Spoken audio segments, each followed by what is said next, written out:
Eu acho que é um tempo de oração. Nós precisamos realmente agir, atuar, viver como verdadeiros intercessores.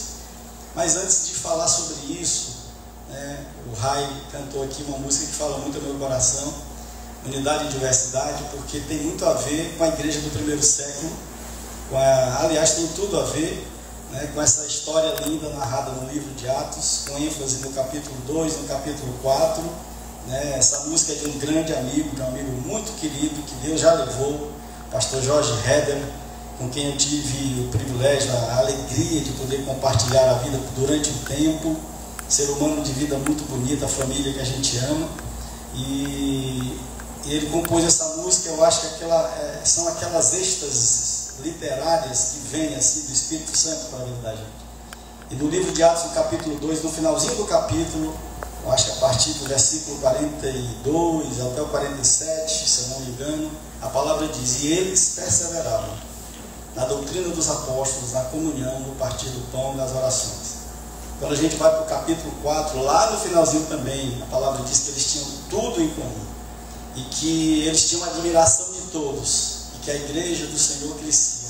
E interessante é que essa comunidade não tinha Bíblia, não tinha templo, não tinha espaço, eles se misturavam, eles se encontravam nas casas uns dos outros, partiam o pão nas casas uns dos outros. E quando o texto diz que eles perseveravam na doutrina dos apóstolos, eu entendo que eles perseveravam no ensino, porque a lição é aprender de Deus. Deus é um Pai que se dá a conhecer. Através do seu Filho Jesus, isso fica muito mais aparente. Então, quando ele diz que eles perseveravam no ensino dos apóstolos, eu entendo que tem uma lição para a gente conhecer e prosseguir em conhecer. Conhecer e continuar conhecendo ao nosso Deus, no Deus revelado no lindo e doce Jesus Cristo de Nazaré, para que em conhecendo nós sejamos abençoados com duas coisas. A primeira é digamos assim, o alimento da nossa fé. Porque a fé vem pelo ouvir e ouvir a palavra de Deus, conhecer para alimentar a fé. Mas conhecer também para que a gente possa ganhar maturidade nessa jornada com Cristo. Para que nós possamos, mesmo tendo um coração de criança, não sermos meninos na jornada de fé, para não sermos induzidos por ondas, por ventos de doutrina, por pessoas que nos induzem a graves equívocos, por meio de doutrinas, de paixões. O Evangelho de Jesus, ele não é fácil, mas ele é simples. É só olhar para o próprio Jesus. Jesus é o Evangelho. O Evangelho não é uma religião.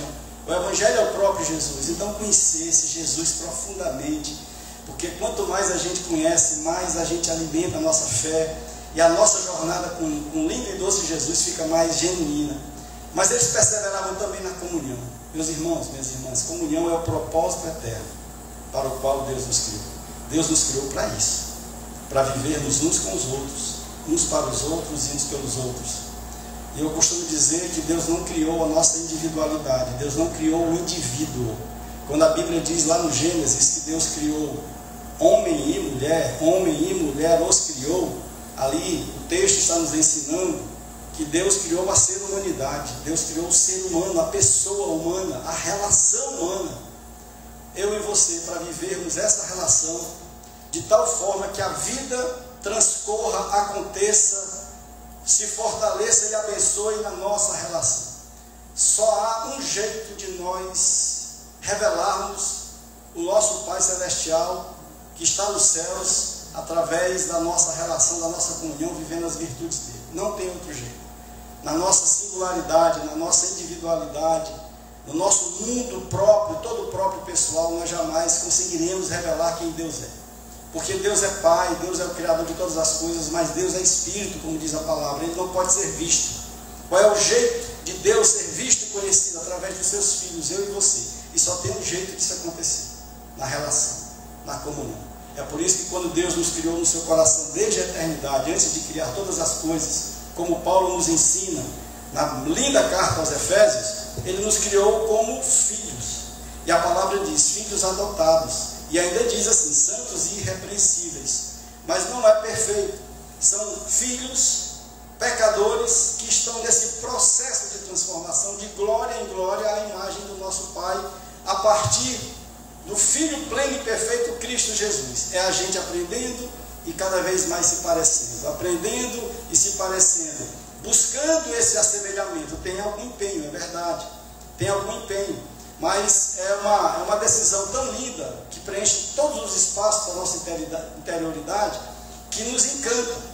Ou seja, o alvo é muito alto, o padrão é muito alto, a gente não vai conseguir, mas cada passinho que a gente der no sentido desse assemelhamento a Cristo Jesus, nós seremos um ser humano melhor.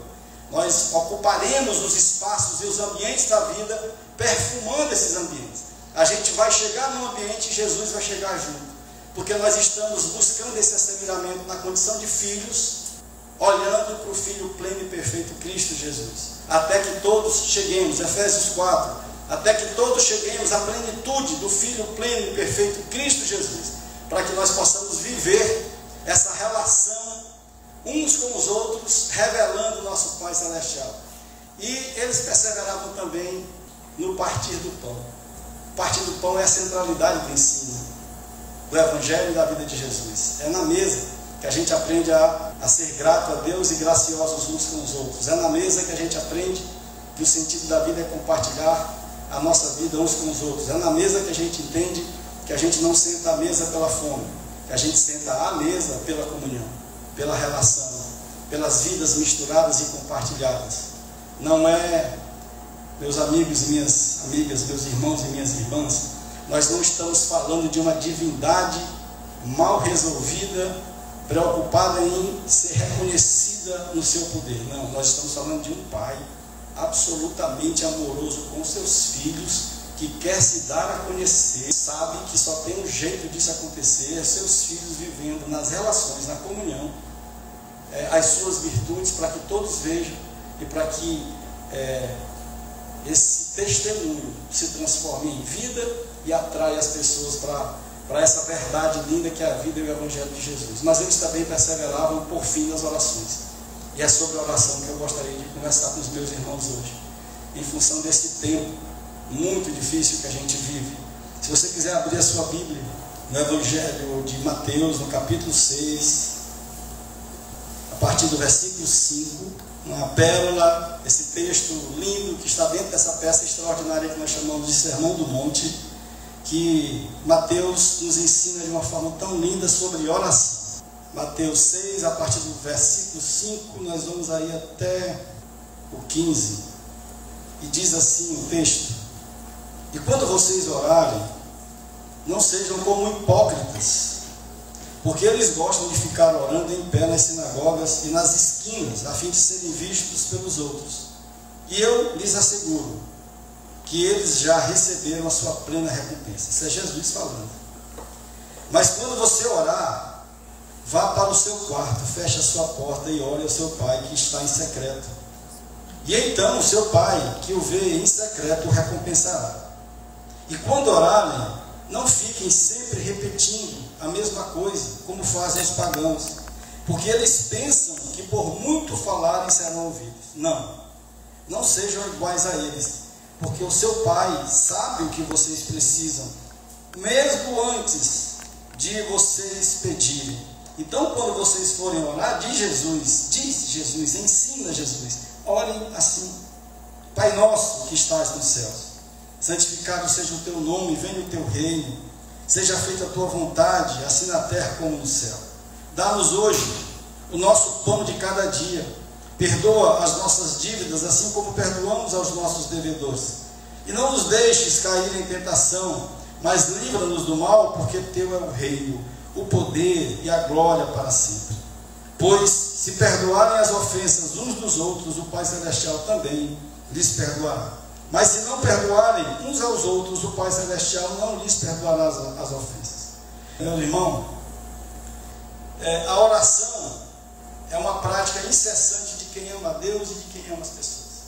Nem se preocupe em pedir por você mesmo, mas se você intercede pelo outro, Deus, na sua onisciência, Ele sabe tudo aquilo que você quer e que você precisa, e fique em paz. Porque quando você intercede pelo outro, Deus vem na sua direção e realiza na sua vida aquilo que você precisa, mesmo que você não peça por você mesmo.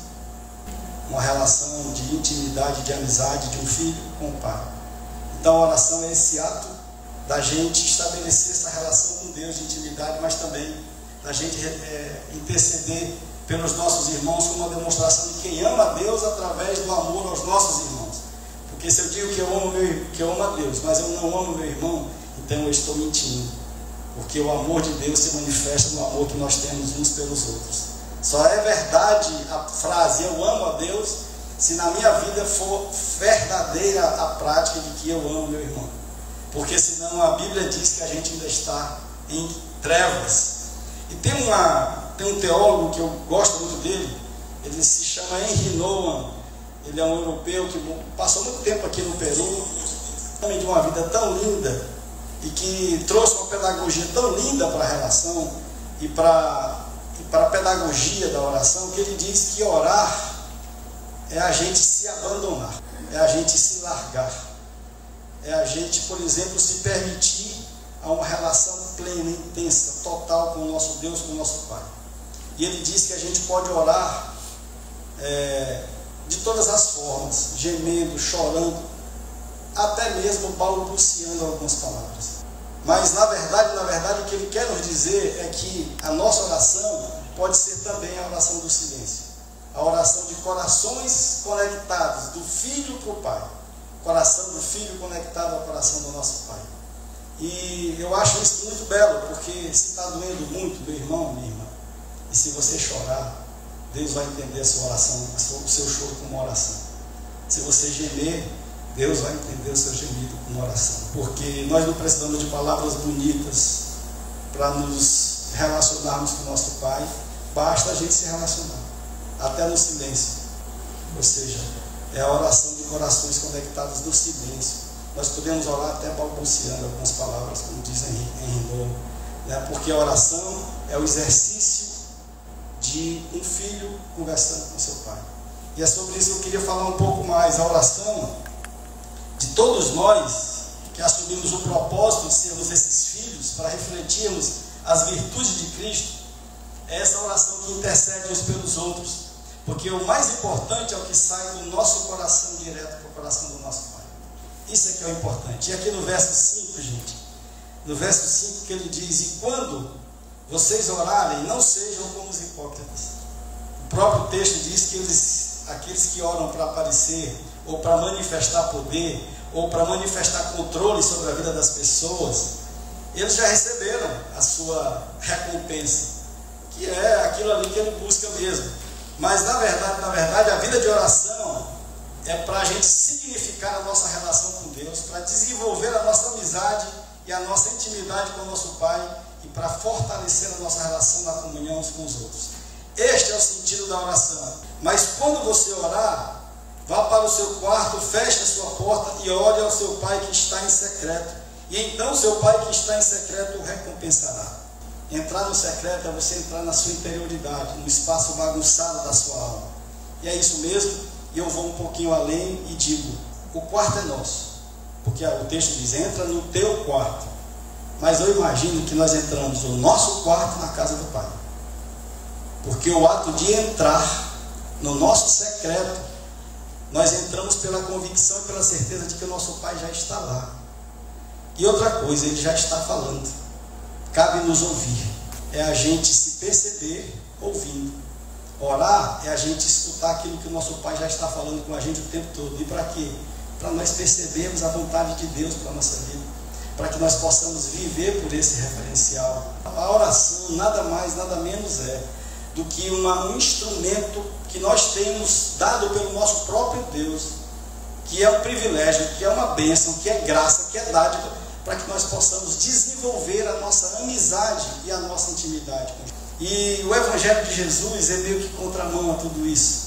E quando a gente aprende essas verdades profundas do Evangelho de Jesus, Jesus nos orienta a forma de nós orarmos conforme a vontade do Pai. Porque não é o espaço físico, não é o ambiente que o Pai preparou para a gente, esse quarto. Esse é o espaço, são os ambientes da vida. Nós podemos orar nos ambientes da vida. Porque na verdade, o que a gente aprende da oração é que a oração é um jeito de ser, um jeito de viver muito além de uma reza metódica ou metodológica, ou padronizada. Não, a gente vive enquanto ora, a gente ora enquanto vive, porque orar é um jeito de ser, orar é um jeito de viver. E aqui Jesus está nos ensinando a forma correta, uma expressão de um filho maduro que entende que mesmo que o quarto seja nosso, a casa é do Pai. E a gente entra nele para conversar com o nosso Pai, para desenvolver a nossa intimidade, a nossa amizade com Ele. Não é uma busca de interesse pessoal no nosso espaço particular, mas é uma consciência comunitária para que a minha vida e a sua vida, meu irmão, seja em favor uns dos outros.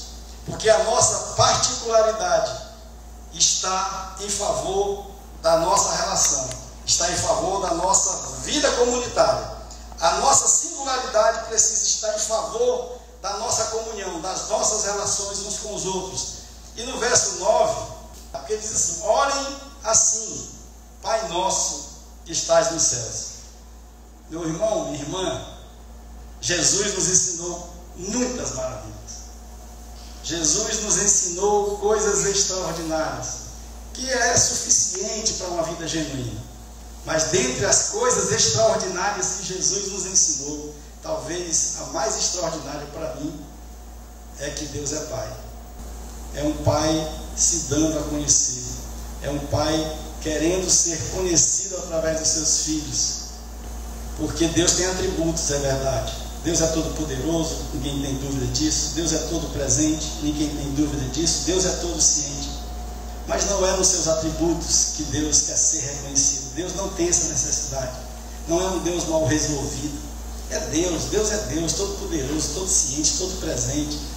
Deus que pode todas as coisas. Não, se fosse pelo poder, Ele já tinha resolvido tudo isso aqui sem a gente, ou não tinha? Se fosse pelo poder, só existiria uma religião no mundo, ou não? Por exemplo, lá na carta de Paulo aos Coríntios, na sua segunda carta, quando ele termina a segunda carta, ele diz: o amor do Pai, a graça do Filho e a comunhão do Espírito Santo. E ali está a dinâmica de Deus, porque aqui está a centralidade das suas virtudes, que debaixo dessas tem todas as outras. É o amor do Pai, é a semente da qual todos nós fomos gerados. Eu e você, meu irmão, nós fomos gerados da semente incorruptível do amor do Pai, para que a gente possa viver esse amor na prática. Mas às vezes a gente não entende esse amor, a gente não consegue entender direito esse amor. E tem um jeito muito simples de entender esse amor: é olhar para a graça do Filho. Porque o Filho é o verbo de Deus que se fez gente. E não tem nada mais prático do que isso. Não tem nada mais visível do que isso. Para que a gente possa... A nossa mente humana não alcança a grandeza e a infinitude do amor do Pai. É tão infinito que a gente não consegue. A gente vai passar a vida toda e nós não vamos entender de tão grande, de tão infinito. Mas a gente olha para Jesus e a gente começa a entender. Porque é o verbo que se fez gente. É o próprio Deus que abriu mão da sua glória e decidiu descer. É um Deus que veio se misturar conosco. É o Jesus de Nazaré que decidiu abrir mão da sua glória e veio viver com a gente, para nos ensinar com a sua vida esse evangelho lindo que é a sua própria vida. Então, se a gente não consegue alcançar esse amor do Pai, a gente olha para o Filho, e no Filho a gente começa a receber no coração a grandeza da revelação do amor do Pai, do Pai que dá o seu único Filho, e do Filho que decide vir para morrer por nós, para nos reconciliar com esse Pai, para nos devolver esse espaço aberto. Não tem mais muro, não tem mais véu, não tem mais nada. A nossa relação está recomposta, retomada. Nós estamos reconciliados com o nosso Pai por conta do sacrifício do Jesus lindo e doce que veio, se misturou conosco, que ao final dessa história se entregou à morte de cruz, e para que por meio da nossa fé a nossa relação seja retomada com o nosso Deus e o nosso Pai. E se a gente não consegue entender a grandeza desse amor, a gente olha para Jesus, que não tem nada mais prático do que Jesus, e aí a gente começa a receber no coração a revelação do amor do Pai. Então o amor do Pai é a identidade, é o nome de Deus, a graça do Filho é a natureza de Deus. E qual é o nosso papel enquanto filhos? Vivermos esse amor tornado prático na graça, na relação uns com os outros, na comunhão. Essa é a síntese. Ou seja, quando a gente abraça, a gente está vivendo esse amor de uma forma prática no abraço. Se eu abraço alguém. na relação, na comunhão. Aqui está toda a dinâmica de Deus, para nos ensinar a vivermos sob o referencial dessa dinâmica. Amar de uma forma real, verdadeira e genuína, na relação uns com os outros. E Jesus está nos ensinando aqui que Deus é Pai. Que Deus é Pai. Jesus está nos ensinando que a oração é uma conversa com o Pai e não uma reza com a divindade. Esse é o ponto, meu irmão e minha irmã. Jesus está nos ensinando que quando o Pai e o Filho se encontram, é para que o Pai e o Filho conversem. E esse espaço bagunçado da nossa alma, que o Carlinhos aqui nos ensina e chama de Tameion, que o texto fala que é o nosso espaço secreto, na verdade é toda a ambiência da vida em todo tempo, em todo momento. Porque orar é viver, viver é orar. Eu elevo o meu pensamento a Deus, eu estou orando. Eu me preocupo com o irmão, eu estou orando. Eu penso no irmão de um jeito acolhedor, amoroso, gracioso, eu estou orando. A gente ora enquanto vive, a gente vive enquanto ora, porque o poder de Deus está sempre a serviço das virtudes do Pai. É importante que a gente saiba disso. Deus é todo poderoso, mas não é pelo seu poder que Ele quer se manifestar a nós. Tanto é que todo o poder dele está em favor das suas virtudes, para que a gente possa entender essa dinâmica, de nos amarmos uns aos outros de uma forma prática na relação, na sua dinâmica. A oração é uma pedagogia para a gente discernir a vontade do Pai, e não é uma metodologia de súplica daquilo que a gente julga merecer e que obriga a divindade a nos abençoar. Às vezes a gente ora meio dessa forma, para descruzar os braços de Deus em nosso favor. Não, meu irmão, minha irmã, a gente ora para descruzar os nossos braços em favor uns dos outros. O amor de Deus, ele é de uma forma tal que não tem nada que eu faça de bom para merecer ser mais amado, ou de algo que eu faça de errado para merecer ser menos amado. Não, Deus não nos ama mais quando a gente faz algo certo, nem nos ama menos quando a gente faz alguma coisa errada. Deus nos ama e ponto. Então, quando a gente ora, não é uma oração, por exemplo, para meio que encurralar o nosso Deus para que Ele haja em nosso favor. A gente ora para que Ele se revele a nós, para que a gente viva pelo referencial da vontade dEle na nossa vida, para que a gente seja esse filho que entende que a vida com Cristo Jesus acontece na dinâmica de Deus, vivendo esse amor do Pai, na graça do Filho, por meio da comunhão, que é o propósito eterno para o qual nós somos criados. Esse mundo precisa muito de oração, esse tempo precisa de muito de oração. Graça tão grande que o próprio Jesus deixou para nós, que até mesmo quando Ele nos orienta a amarmos os nossos inimigos. Então, se você não consegue amar quem te faz mal, começa orando pela pessoa. Você vai ver que o seu coração abranda. Você vai perceber que seu coração se expande. Daqui a pouco você já percebe que os sentimentos negativos já não são tão negativos. Isso aconteceu comigo. Eu já abraçava a pessoa.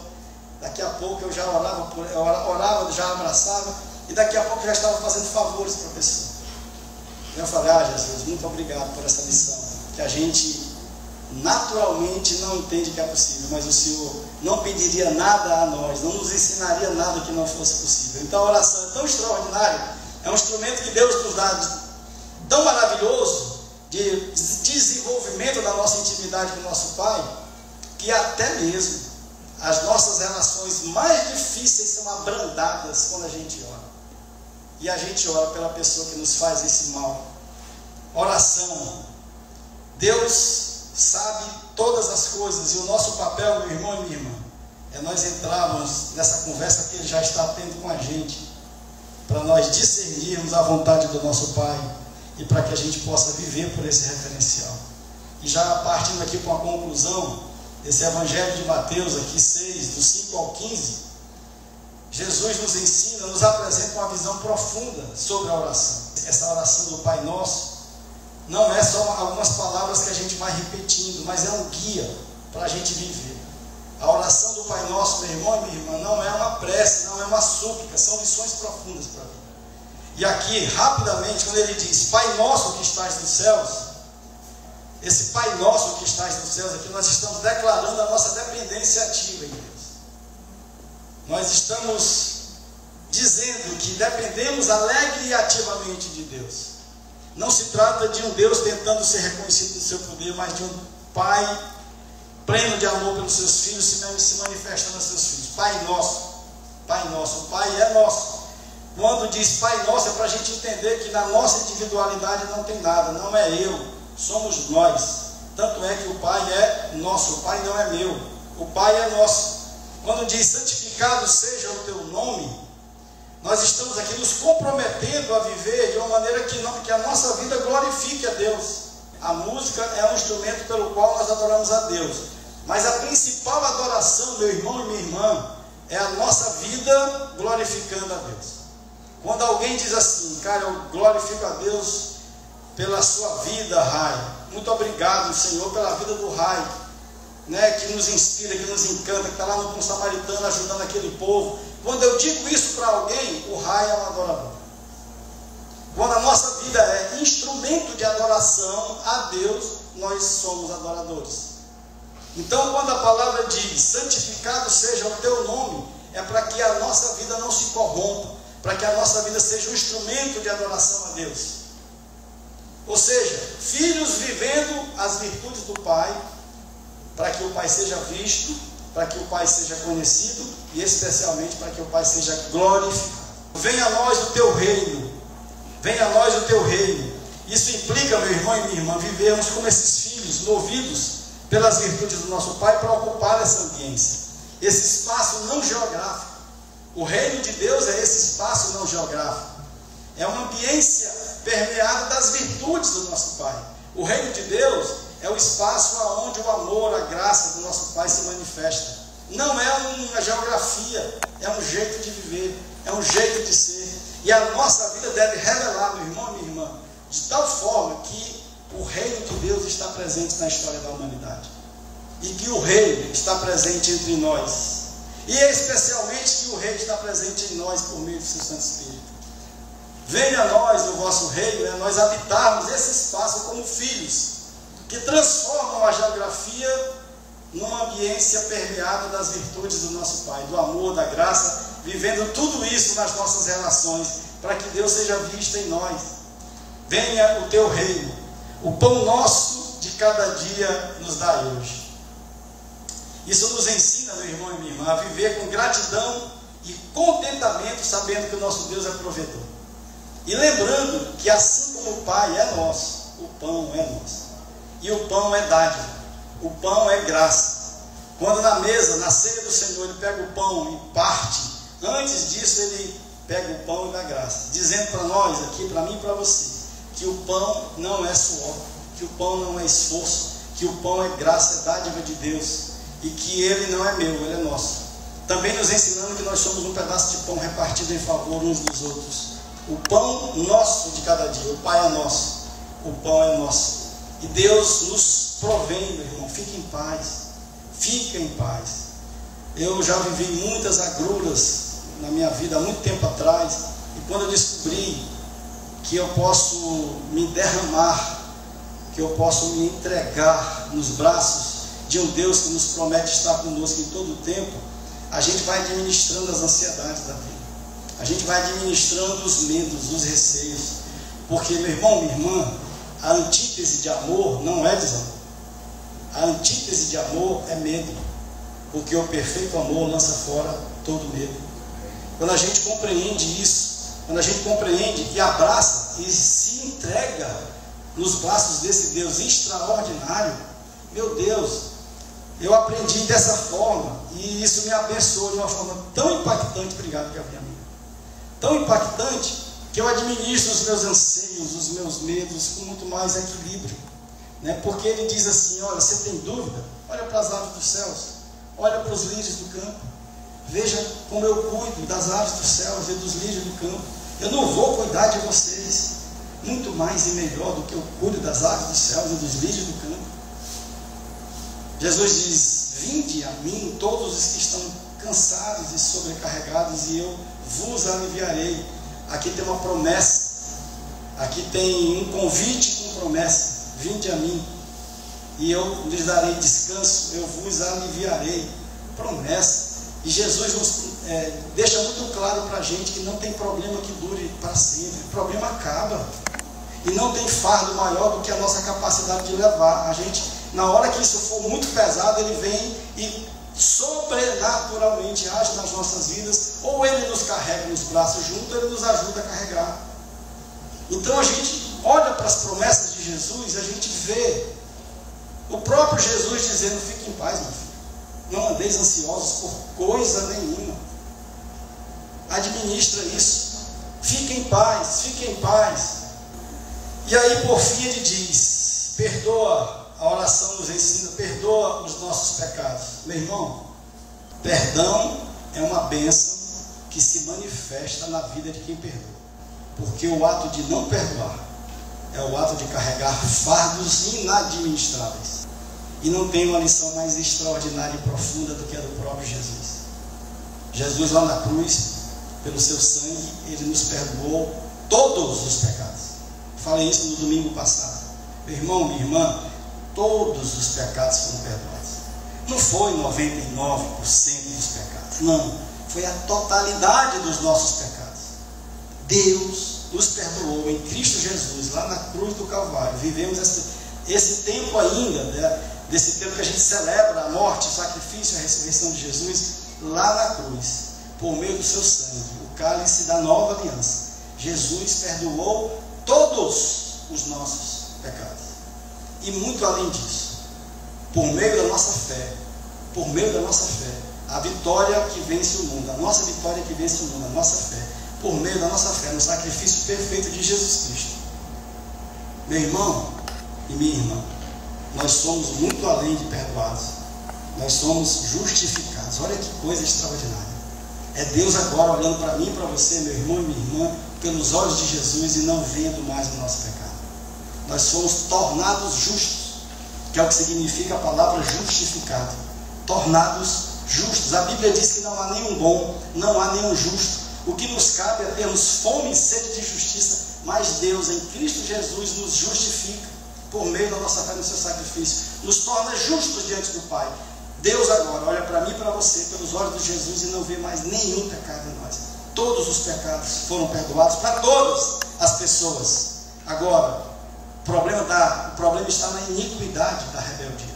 É a gente saber disso e não acessar essa bênção dos meus pecados que foram perdoados. Mas qual é a lição, meu irmão e minha irmã? E se você for para casa só com isso aqui, eu já fico feliz e grato a Deus. Deus nos perdoa dessa forma, magnânima, integral, genuína e extraordinária, para nos ensinar a perdoar uns aos outros. Não é possível a gente olhar para o nosso Jesus pregado naquela cruz, no seu sangue derramado para perdoar os nossos pecados, e eu não conseguir administrar isso na relação com o meu irmão. Eu guardar isso de uma forma tal que isso me adoece, que isso me maltrata. Querido, experimente liberar perdão. Experimente pedir perdão. E perceba a revolução que isso faz na nossa interioridade. O peso que a gente tira, a sujeira que a gente joga para fora. Porque enquanto a gente está munido de sentimentos ruins por alguém, aquilo ali polui a alma, polui a nossa interioridade, nos desconcentra, nos tira de uma rota de uma vida pacificada, tranquila, genuína. Esse sentimento, ele corrói. E a Bíblia nos ensina para que nós não podemos ter no coração nenhuma mínima raiz de amargura, meu irmão e minha irmã. E não importa o que a pessoa faz, não importa. Se o seu coração é perdoador, o seu coração está pacificado, está livre desse peso que corrói, que amargura, que puxa a gente para baixo. Liberar perdão, perdoar, pedir perdão. É um exercício de purificação do nosso ser, da nossa interioridade, para que a gente possa, meu irmão e minha irmã, viver relações sólidas, genuínas, duradouras. E se a gente quer uma lição, meu Deus, olha para a cruz de Cristo. Não tem lição mais extraordinária do que essa. E por fim, não nos deixe cair em tentação, mas livra-nos do mal. Nós registramos aqui a nossa fragilidade humana. Nós somos frágeis. Nós caímos até com uma certa facilidade. Mas o poder de Deus se aperfeiçoa na nossa fraqueza. Porque quando somos fracos, aí é que somos fortes. Mas quando a gente decide viver pelo referencial do lindo e doce Jesus Cristo de Nazaré, eu queria que você percebesse isso aqui que eu aprendo em Gálatas, meu irmão. É mais ou menos Jesus dizendo para mim e para você assim: eu sei que você vai pisar na bola, eu sei que você vai cair. E normalmente, quando isso acontece nas nossas vidas, a gente tem uma tendência de se esconder. Às vezes, quando a gente comete um erro até mais grave, a gente fica envergonhado com Deus e a gente quer se esconder. E muitas vezes a gente se desvirtua, a gente sai da jornada. O que é que Jesus está dizendo? Meu filhinho, é desse jeito mesmo. Eu já sei que isso vai acontecer. Agora deixa eu te ensinar uma coisa. Quando isso acontecer, não desista de mim. Quando você cometer alguma falha, algum equívoco, pisar na bola, mesmo que a queda seja muito grande, se você não tiver forças para levantar o corpo, levante só a cabeça. Olhe para a minha cruz. Eu estou aqui, te chamando, vem, continua vindo. Continua vindo, eu já paguei tudo aqui na minha cruz, está tudo pago. Está tudo pago. Só não desista de mim, porque eu jamais desistirei de você. É isso que Jesus está dizendo para mim e para você, meu irmão. É isso, perdoa os nossos pecados e não nos deixe cair em tentação, mas livra-nos do mal. Em Cristo Jesus a gente se liberta das tentações. Em Cristo Jesus a gente se liberta, por exemplo, da tirania do pecado. E com Cristo Jesus a gente até comete pecados, mas a gente comete pecados novos. E com Cristo Jesus a gente sente aquela dor do arrependimento. Eu falo dor do arrependimento porque o que é que vem primeiro? É o perdão ou é o arrependimento? Eu acho que quando a gente perdoa, a gente produz arrependimento no outro. Quando a gente perdoa alguém, a gente está estimulando o outro a arrepender-se. Ou seja, a gente perdoa abençoando. Não nos deixeis cair na tentação, mas livra-nos do mal. E a Bíblia ensina a gente a resistir ao mal, muitas vezes fugindo dele. É assim mesmo, às vezes é desse jeito. E eu finalizo só dizendo o seguinte, meus irmãos: a oração do Pai Nosso não é apenas uma fórmula religiosa, mas é uma chamada para a gente viver de forma autêntica e alinhada com os princípios de Deus, que é Pai, em todas as áreas da nossa vida. É uma oração que nos lembra que a oração é de fato um modo de viver, um jeito de viver. Nós vivemos enquanto oramos, nós oramos enquanto vivemos. Na verdade, é um lembrete constante de que a nossa relação com Deus deve ser refletida no nosso jeito de ser e de viver, para aprendermos a orar com a vida enquanto nós vivemos, amando a Deus acima de todas as coisas e amando o nosso próximo como a nós mesmos. Porque o ato de orar, eu acho que acaba movendo o nosso coração para que a gente se transforme, cada um de nós, eu e você, meu irmão e minha irmã, em agentes promotores de uma cultura de paz. Quando a gente ora por essa causa, o nosso coração se converte para que a gente decida ser um agente promotor de uma cultura de paz. E ao meu redor, eu sei que não impacta lá no Oriente Médio, não impacta lá no leste europeu, não impacta diretamente, mas impacta no meu entorno. E se impacta no meu entorno, já é abençoador.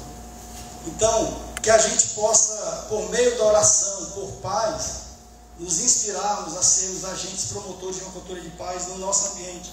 Só finalizando dizendo para vocês, isso é ser igreja, meu irmão. Mas agradeço muito o Rai por ter cantado essa música linda que eu amo, porque a gente é igreja não aqui no templo.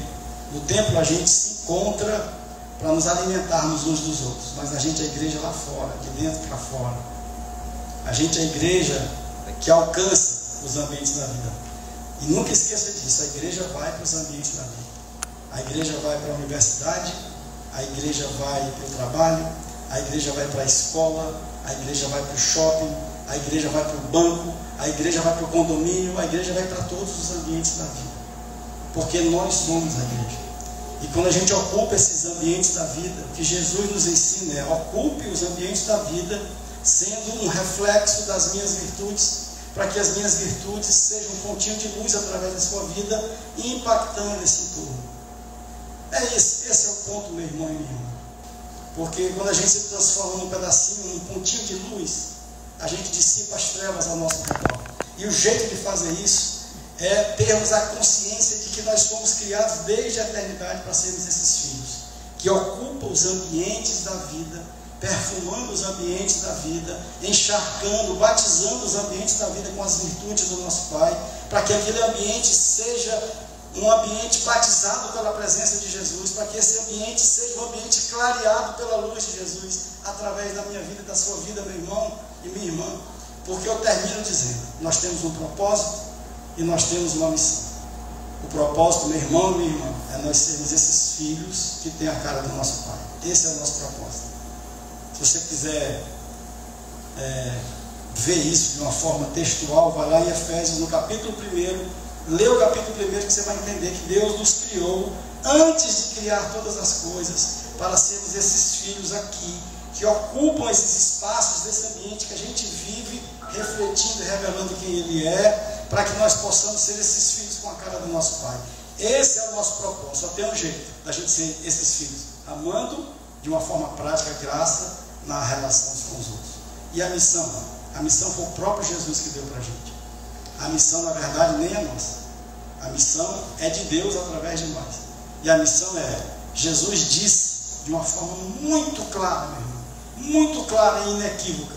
Jesus disse: vocês são o sal da terra e a luz do mundo. E essa é a nossa declaração de missão, meu irmão e minha irmã.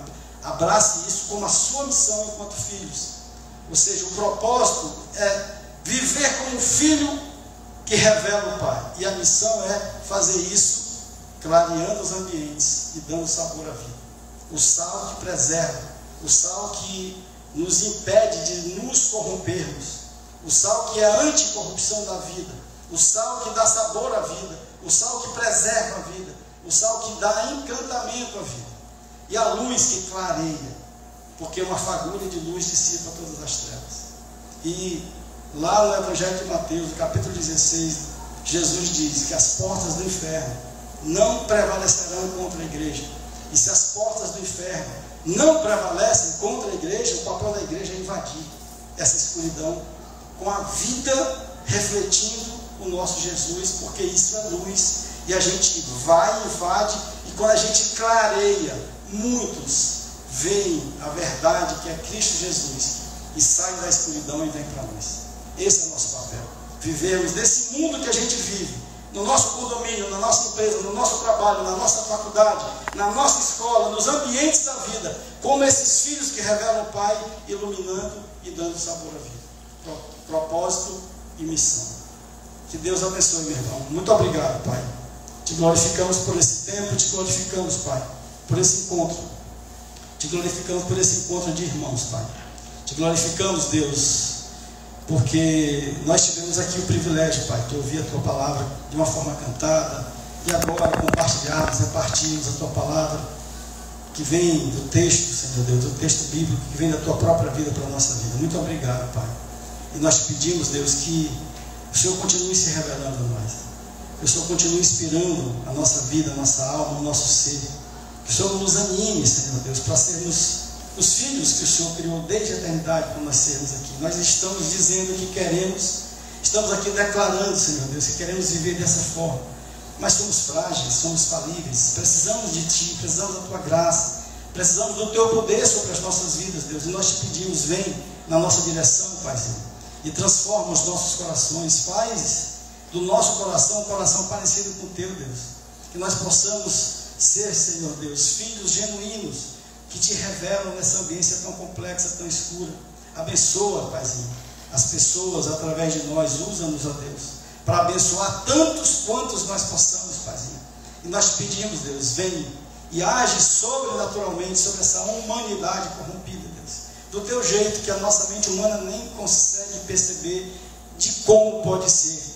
Mas o Senhor é o Deus de todas as coisas, o Senhor é o Deus criador de todas as coisas, o Senhor é o Deus dos impossíveis. E nós, Senhor Deus, por fé, Senhor Deus, a nossa vitória que vence o mundo, estamos aqui te pedindo, Paizinho, que o Senhor, de uma forma que nós não compreendemos, sobrenatural, haja no meio dessa escuridão e clareie, Deus.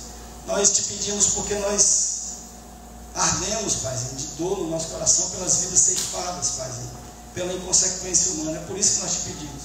Nós nem sabemos qual é o propósito do Senhor para tudo isso, mas nós estamos aqui clamando a Ti, pedindo a Ti, Deus. Em nome de Jesus, nos dê, Senhor, um resto de domingo abençoado com as nossas famílias, inspirado por Ti, Senhor Deus, que nós possamos ter um tempo de paz, de comunhão ao redor da mesa daqui a pouco, Paizinho. Que o Senhor possa nos dar uma semana muito abençoada. Tire de nós toda a ansiedade, Senhor Deus, todo o medo, Pai. E que nós sejamos munidos, Senhor Deus, de uma vida integralmente rendida a Ti. Completamente, Senhor Deus, entregue nos Teus braços.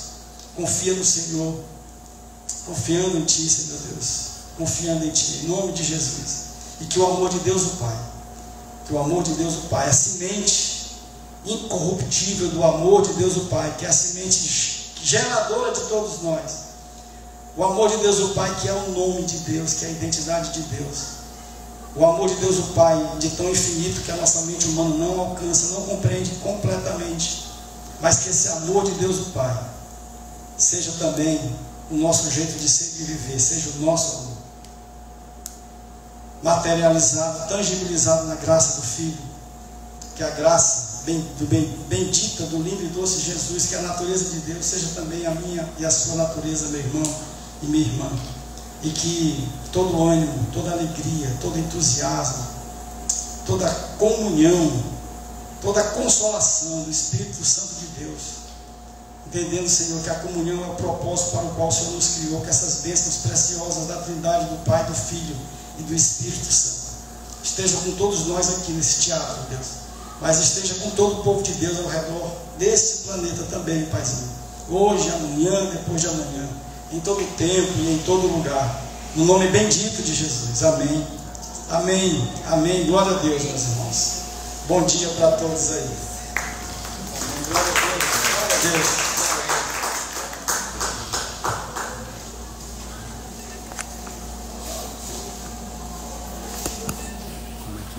Tem que mandar musiquinha?